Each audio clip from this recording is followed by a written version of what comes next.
नमस्कार, prime debate में आपका स्वागत है। कश्मीर में 10वीं कक्षा में पढ़ने वाली 3 लड़कियों ने प्रकाश नाम से रॉक बैंड बनाया।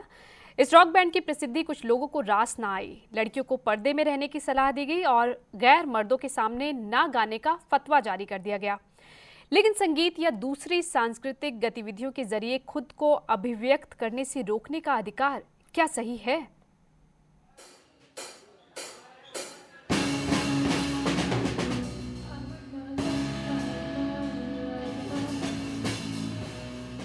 प्रकाश यानी अंधेरे से उजाले की ओर ले जाने की बात कहने वाली ये आवाजें शायद अब न सुनी जा सके। कश्मीर की 3 लड़कियों के पहले रॉक बैंड प्रकाश के खिलाफ मचे हो हल्ले और फतवे ने संगीत के सुरों पर रोक लगा दी है। जम्मू कश्मीर के ग्रैंड मुफ्ती बशरुद्दीन अहमद ने लड़कियों के इस रॉक बैंड को गैर इस्लामी करार देते हुए इसके खिलाफ फतवा जारी किया था। नहीं, घर में अगर गाए, अपने कमरे में गाए, अपने तरीके पे गाए, अपने भाई बहनों के सामने गाए, अपनी माँ के सामने गाए, उस पर हमें कोई एतराज नहीं। बरसर बाजार बजाया जाए, स्टार बजाया जाए, संगीत भी गाया जाए और आम मजलिसों में, महफिलों में जहाँ गैर मर्दों का इज्तिमा भी हो और मर्द जन का इख्तलात हो, वहाँ दूसरी बुराइयाँ भी पैदा हो सकती हैं, जो बुराइयाँ काफ़ी हद तक नाकाबिल बर्दाश्त बन सकती हैं। राज्य के मुख्यमंत्री उमर अब्दुल्ला उनके समर्थन में ट्वीट कर चुके हैं। यही नहीं, रॉक बैंड की लड़कियों के खिलाफ फतवा जारी करने को बीजेपी, कांग्रेस और पीडीपी जैसी पार्टियों ने गलत बताया है। बीजेपी ने कहा है कि धार्मिक कट्टरपंथियों को समाज को चलाने की इजाजत नहीं दी जा सकती। कुछ भी बात कह देना मजहब के नाम पे, मैं समझती हूँ ये मजहब के साथ इंसाफ नहीं है, गलत बात। आपको गाना पसंद नहीं है, आप मत सुनिए, मगर मजहब का नाम लेके बना करना मैं नहीं समझती कि ये सही कदम है। मैं नहीं समझती कि जम्मू कश्मीर में कोई ऐसा माहौल है कि अगर कोई जो अच्छी आवाज़ रखते हैं, कोई गाना गाना चाहते हो, ये एक फ़न है। तो मैं समझती हूँ कि अगर कोई मुश्किलात हो गई हैं तो सरकार को बीच में आके देखना चाहिए कि इसमें क्या मुश्किल है, ताकि ये जो बच्चियां हैं इनको तहफ़्फ़ुज़ भी मिले। With the generational change, yes, the kind of music is also changing, but otherwise these girls are just continuing a rich tradition of Kashmiri music that has involved both men and women. They chose to sing of their own accord. If they choose to continue to sing of their own accord, then yes, the state has a responsibility to protect them and we'll do whatever we can. Social networking websites पर प्रकाश को भारी समर्थन मिल रहा है और अपना जुनून जारी रखने के लिए कहा जा रहा है। लेकिन क्या प्रकाश जारी रह पाएगा? क्या है मायने फतवा के और क्या सही है संगीत पर पाबंदी, ये जानेंगे हमारे मेहमानों से। हमारे साथ स्टूडियो में मौजूद हैं शायदा, जो दैनिक भास्कर में वरिष्ठ पत्रकार हैं, डॉक्टर अरशद, जो एक निजी अस्पताल में काम करते हैं, और हाजी मोहम्मद सलीम खान, जो बहुजन समाज पार्टी चंडीगढ़ के महासचिव हैं। सलीम साहब, आपसे ही हम शुरुआत करना चाहेंगे। आपको लगता है ये जो फतवा जारी किया गया है ये सही है? देखिए, जिस नज़रिए से किया गया है फतवा, हमारे देश में जो महिलाओं का, ख़वातीन का जो हिस्सेदारी है, जो उनका वक़ार है, उसमें लड़की अगर संगीत पे, किसी स्टेज पे, महफिल के सामने नाच गा रही है, वो लड़की को जेबा नहीं देता है, उसकी हिफाजत नहीं होती। सिर्फ लड़कियों के लिए ही ये फतवा है, पुरुषों पर कोई पाबंदी नहीं? देखिए, संगीत बेढंगे के तरीके से अगर पुरुष भी संगीत में इन्वॉल्व है तो उस पर भी ये पाबंदी। लेकिन इसमें कोई अश्लीलता नहीं है। ये जो लड़कियां रॉक बैंड में गा रही हैं, इसमें कहीं कोई अश्लीलता नहीं। उमर साहब खुद कह रहे हैं कि वो परंपराओं को आगे ले जाने वाला संगीत भी गाती हैं। उमर साहब को इस्लाम के बारे में पूरी जानकारी नहीं है। इस्लाम ने क्या, सनातन धर्म ने, सिख धर्म ने महिलाओं को विशेष अधिकार दिए हुए हैं। महिला जो है हमारे देश में हीरा और सोने के मानिंद है जी। कोई भी शख्स अपने हीरे की अंगूठी को उतार के टेबल पे नहीं रखता, जब भी उतारता है तो लॉकर में रखता है।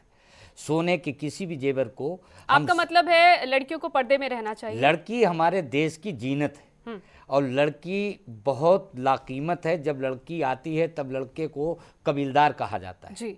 और लड़की जब तक नहीं आती उसके माँ बाप सब होते हैं, लेकिन उसको छड़ा कहा जाता है जी। लड़की बहुत हैसियत रखती है। लड़की को लड़की के ढंग से रहना चाहिए, स्टेजों पे लड़कियों का नाचना गाना काम नहीं। डॉक्टर अरशद, आप क्या कहेंगे?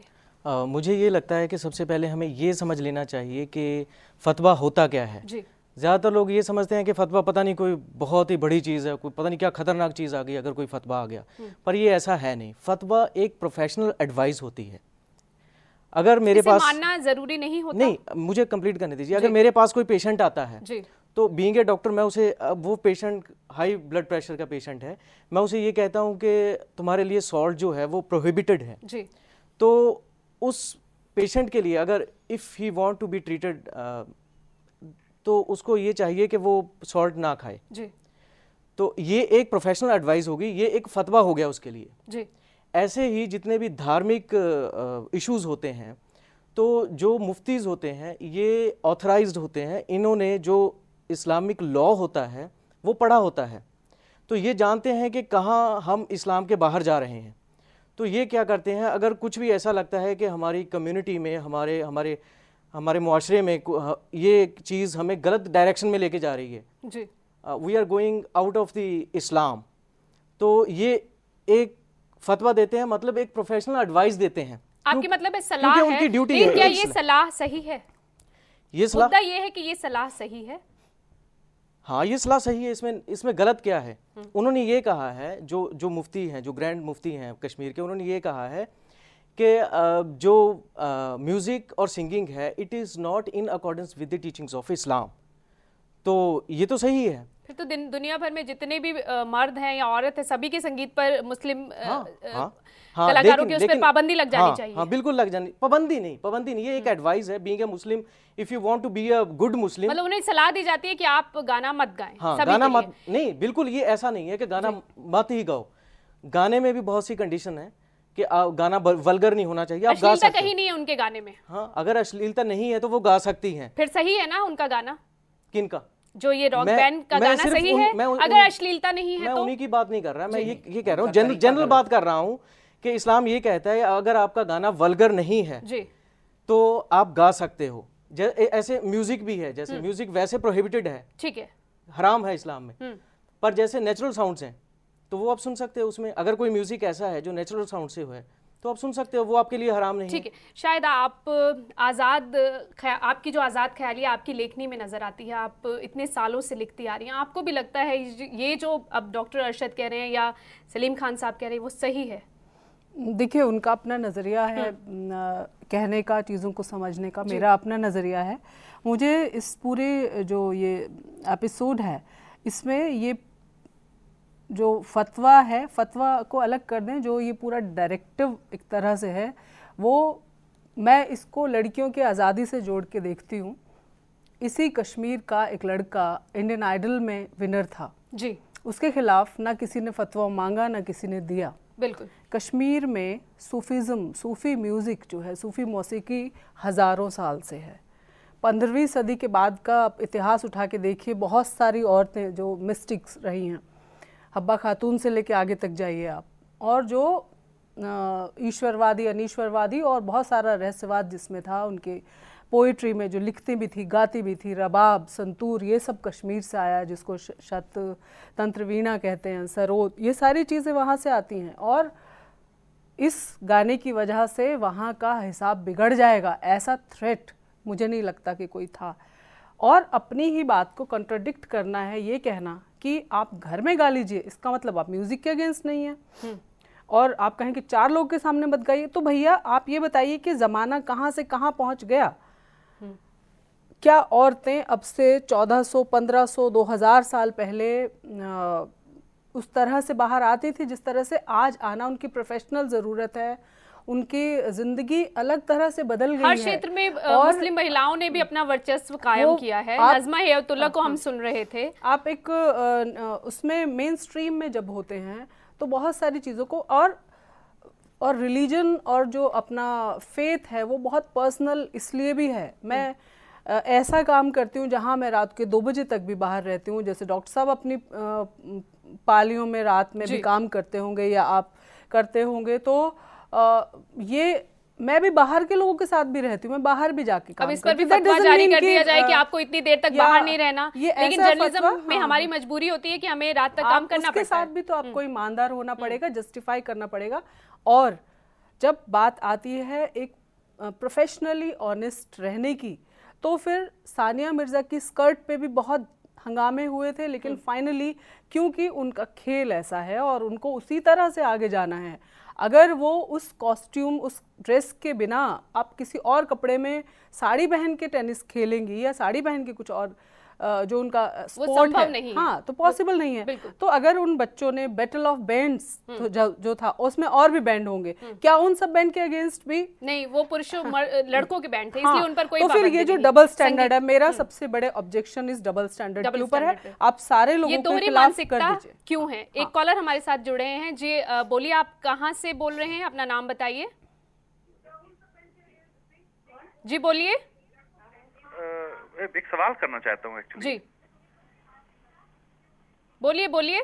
हाँ, मैं शिमला से अजय श्रीवास्तव बोल रहा हूँ और ये मैं जानना चाहता हूँ कि म्यूजिक अगर इस्लाम में हराम है और शरीयत इस पर पाबंदी लगाती है, तो ख्वाजा की दरगाह में जो कव्वालियाँ होती हैं वो, और हब्बा खातून से लेके कश्मीर की जो इतना रिच कल्चर है एक म्यूजिक का, वो सब क्यों नहीं ये लोग बैन कर देते हैं? ये हिंदुस्तान में रहने पर इस्लाम के हिसाब से चीजों को देखना कब बंद करेंगे मुल्ला और मौलवी? हिंदुस्तान को हिंदुस्तान क्यों नहीं रहने देते? ठीक है अजय जी, हम आपका सवाल, अब सलीम खान साहब आपके लिए था ये सवाल जो भाईजान ने हमारे सवाल किया है जी।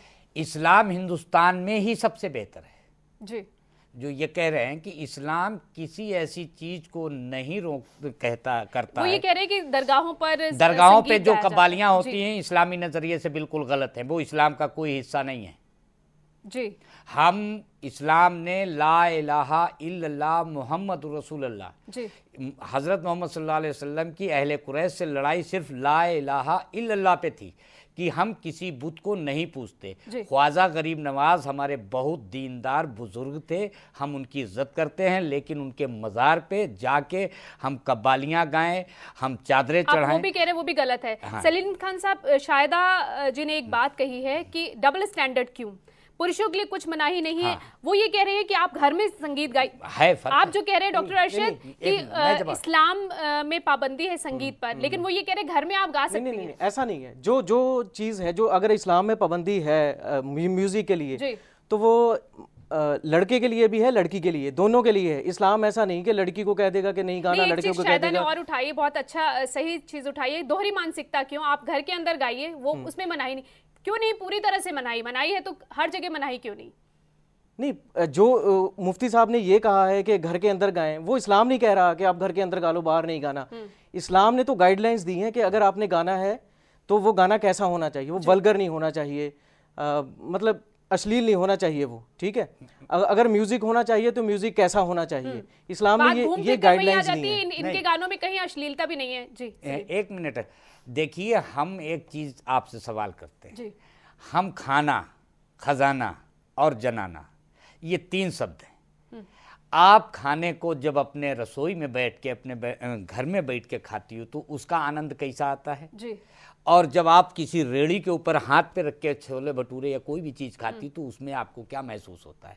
नोट हम जब जेब में लेके रख के चलते हैं उसका क्या वो होता है, और जब नोट हम हाथ में लेके सड़क पे चलते हैं, ये तीनों चीजें, खाना, खजाना, जनाना, ये पर्दे में जितनी, लेकिन पर्दे में कहाँ है? आपकी अपनी बीएसपी में कितनी सारी महिलाएं हैं जो राजनीति में हैं। नहीं, पर्दे मायावती खुद राजनीति में है। नहीं, पर्दे का मतलब आप क्या समझती हो जी? पर्दे का मतलब है एक सीमा, एक दायरा जी।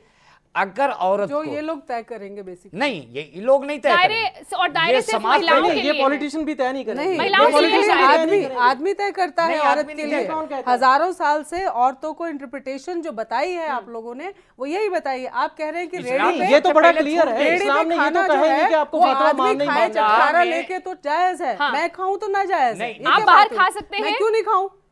नहीं, इस्लाम तो ये कहता है कि ये दिया निकाह कबूल करने का समान अधिकार है, हक दिया, लेकिन औरत को इतना हक नहीं दिया। देखिए, औरत ने, कुदरत ने आदमी औरत में 3 दिन का फर्क रखा है। औरत आदमी में 3 दिन का फर्क तो कुदरत ने रखा है, आदमी एक नहीं। आज के वक्त में ये फर्क जायज है? तब जब देखिए लड़कियों महिलाएं का हर नुमाइश क्षेत्र में करना, आगे हैं। लड़कियों का मैं नुमाइश की बात नहीं करी, यहाँ सिर्फ संगीत की बात हो रही है। संगीत से कोई इस खिलाफ संगीत में नहीं है। अश्लीलता कहीं देखिए, नहीं थी, उसके बावजूद फतवा जारी किया कोई गया लड़की है। अगर अपने घर में बैठ के गजल गाती बेहतर है, अगर वो नुमाइश के ये तरीके भी तो से दोहरी गाती। मानसिकता वही शायदा कह रही है ना कि आप घर में जब पाबंदी नहीं है, बाहर क्यों पाबंदी, और औरत के हम पर लिए ही है। पाबंदी क्यों, पुरुषों पर पाबंदी क्यों नहीं? देखिए पुरुष जो है उसका कुछ बाल बांका नहीं होता। आज जितने भी कांड हो रहे हैं आप देख रही हो, उसका एक बहुत बड़ा कारण है हमारी बहन बेटी सीता और चांद बीबी और बीबी जो कांड हो रहे हैं फातिमा। उसके लिए महिलाएं क्यों दोषी हैं? नहीं, दोषी तो पुरुष हैं जो ये कांड कर रहे हैं। उसके लिए थोड़ा सा एक बात देखिए, अगर आप खाने को जिस तरह से आप फेंकेंगी तो उसको कुत्ते खाएंगे। एक कॉलर जुड़े हैं जी, बोलिए कहाँ से बोल रहे हैं आप? हाँ जी, मैं एसपी सिंह मुक्तसर पंजाब से बोल रहा हूँ। बोलिए। हेलो जी बोलिए। पंजाब से बोल रहा हूँ मैं। पहले कहता सबको गुड इवनिंग जी। गुड इवनिंग जी बोलिए। तो मैं ये कहना चाहता हूँ कि जब मुजरा होता किसी की एक आर्ट कला है बच्चियों की, उन्होंने संगीत सीखा है, दुनिया के आगे सामने अपना संगीत पेश करते हैं, तो इनको ये महारिषि बैठे, इनको ये चीज नहीं करना चाहिए। तो इसलिए मैं ये चाहता हूँ जब मुजरा होता सदियों से चलता आ रहा, उसको तो इन्होंने बंद कराया नहीं है, ना कानून ने कराया ना इस्लाम ने कराया। इसलिए वो लड़कियों का हुनर है, अगर वो करती है तो ऐसा होना नहीं चाहिए। जी ठीक है, ठीक है। एक और कॉलर हमारे साथ जुड़ रहे हैं जी, बोलिए कहाँ से बोल रहे हैं आप? हेलो जी बोलिए। जी, मैं संजय सिंह बोल रहा हूँ, बॉम्बे से बोल रहा हूँ मैडम। जी बोलिए। मैं ये कहना चाह रहा हूँ कि जो फतवा जारी करते हैं ये कभी जोड़ने की बात क्यों नहीं करते, कहीं भी देखो ये तोड़ने की बात करते हैं। अगर ये फतवा जारी करने वाले जिस दिन अगर हिंदुस्तान में जोड़ने की बात करें, कोई भी समाज हो, हिंदू हो, मुस्लिम हो, क्रिश्चियन हो, सिख हो, ईसाई हो, जो भी अगर ये समाज को जोड़ने की बात करें तो आने वाले हिंदुस्तान में अपना हिंदुस्तान फिर वापस होने की चिड़िया कहलाएगी। शुक्रिया हमारे साथ जुड़ने के लिए। शायदा ये कह रही है जोड़ने की बात क्यों नहीं की जाती? मेरे ख्याल से ये जो इनके प्रश्न का जो बेस है वो और हमारा जो आज का इशू है उसमें कहीं बेसिक डिविएशन है। ठीक है, क्योंकि हम संगीत की बात है तो संगीत तो जोड़ता ही है अदरवाइज भी। ठीक है, दूसरी बात ये कि जैसे जो देवबंद से भी फतवे जारी होते हैं उसमें कहते हैं फतवा जारी हो गया, यूजुअली लोग जाते हैं वहाँ पे, वो अपने आप से इशू नहीं करते हैं। ऑनलाइन आप देखिए जाके नेट पे, मैंने भी बहुत बार देखा है, कोई कहता है जी मुझे रात को ये ख्वाब आया, क्या मुझे ये करना चाहिए, तो वो आपको आइडिया देते हैं, उस पर आपकी क्लैरिटी देते हैं। जैसी बात डॉक्टर अर्शद कह रहे थे कि सलाह दी जाती है, और ये बात बिल्कुल सही है। यहाँ ये लड़कियां उनके पास नहीं गई थी, लेकिन ये नहीं गई थी, हो सकता है फतवा ये नहीं कि आप मांगोगे तभी मिलेगा। फतवा ये किसी भी कंडीशन पे वो खुद भी दे सकते हैं as per the requirement of the. बात करेंगे, शायद अपनी बात खत्म कर ले। एक तो ये बात कि जोड़ना और तोड़ना एक अलग पॉलिटिक्स है, और उनका यही मतलब है कि संगीत जो है एक जरिया है, शांति का संदेश देता है, संगीत जोड़ता है, तो उस पर पाबंदी क्यों? और ये इस पूरे जो ये डिस्प्यूट या जो एपिसोड है, इसको मैं फिर से कह रही हूँ क्योंकि ये कश्मीर में है इसलिए ज्यादा डिबेट का हिस्सा, विच इज रॉन्ग। अगर ये चीज मुजफ्फरनगर में मोबाइल बैन होता है और अगर वो मुस्लिम समाज में होता है तो वो एक इशू है, अगर वो हिसार में होता है तो वो इशू नहीं है, विच इज रॉन्ग। हम क्योंकि हाईलाइट करते हैं उस सोसाइटी, उस कम्युनिटी की चीज़ों को, इसलिए वो ज़्यादा लाइट में आती हैं। मैं ये बिल्कुल नहीं कहूँगी कि ये अच्छी बात है, 10वीं क्लास की छोटी बच्चियां हैं, वो 15-16 साल की उम्र होगी, हो सकता है प्रोफेशनली वो इस चीज़ को परसू ना भी करें। नहीं, अब तो उन्होंने गाना बंद करने का फैसला ले लिया, अदरवाइज भी क्योंकि वो एक उनकी छोटी उम्र का, और शायद वो जिस तरह, लेकिन कितना डर नहीं बैठ गया, इतना सारा बवाल मच गया। मेरे ख्याल से जितने डर में वो लोग जीते हैं, ये उनके लिए आई डोंट थिंक, आपको लगता है वो निकल आएंगी? बहुत जल्दी निकल आएंगी। और ये एक इतना बड़ा इशू, जितना बड़ा इशू दिख रहा है उतना बड़ा इशू है नहीं, मुझे लगता है नहीं है, क्योंकि कश्मीर में वो सारी चीजें, वो सब चीजें हो रही हैं, आराम से हो रही हैं, लोग वहाँ पे अपने घर में फिल्में भी देखते हैं, लोग और काम भी कर रहे हैं, पढ़ाई के लिए भी जा रहे हैं। वहाँ के बच्चे आप देखिए कितने सारे कंपटीशन, कितने टेलीविजन सीरियल्स में आप देखिए, जो टॉप सीरियल्स हैं उनमें जम्मू का लड़का वो है, वहाँ की लड़कियां कितने सारे प्रोग्राम्स में सिलेक्ट होते हैं। तो वो लोग अभी पहले वहाँ पे केएस में बहुत बच्चे जाते थे, आईएएस में भी आते हैं, बहुत सारी चीजें तरक्की टूट कर रही रहा हैं। है तो ये प्रदेश, ठीक लेकिन है, ये कुछ एक चीजें जो है लेकिन वो इतना बड़ा इशू मुझे नहीं लगता है और ये सेटल हो जाएगी चीज। और दूसरी अच्छी बात है जो मुझे लगता है कि सरकार का इस पे सामने आना is a very very positive sign, और उस यूथ को मुझे लगता है एक अश्योरेंस इस तरह की मिलती है कि कहीं ना कहीं जो मशीनरी है वो आपके अगेंस्ट नहीं जा रही है, इसमें आपके समर्थन में, आपके और ठीक साथ है। वो रिलीजियस, देखिए मैं अथॉरिटी नहीं हूँ, मैं इस्लाम को एक फॉलोअर हूँ इस्लाम की, लेकिन मैं जितना हाजी साहब जानते होंगे या डॉक्टर साहब जानते होंगे शायद मैं नहीं जानती हूँ उतना, लेकिन मुझे ये जरूर पता है कि पर्दा जो है आपके कपड़ों में नहीं आपकी नजर में होता है। बिल्कुल ठीक है। जी। और वही नजरिए की बात है। और खास तौर पे एक चीज जो मैं हमेशा मुझे लगता है मैंने एक्सपीरियंस भी की है, औरतों को जितने हक इस्लाम ने दिए थे शायद और कहीं पे नहीं मिले, लेकिन जितना गलत इंटरप्रिटेशन इस्लाम का इस्लाम में हुआ उतना भी कहीं। एक कॉलर हमारे साथ जुड़ रहे हैं, जी बोलिए।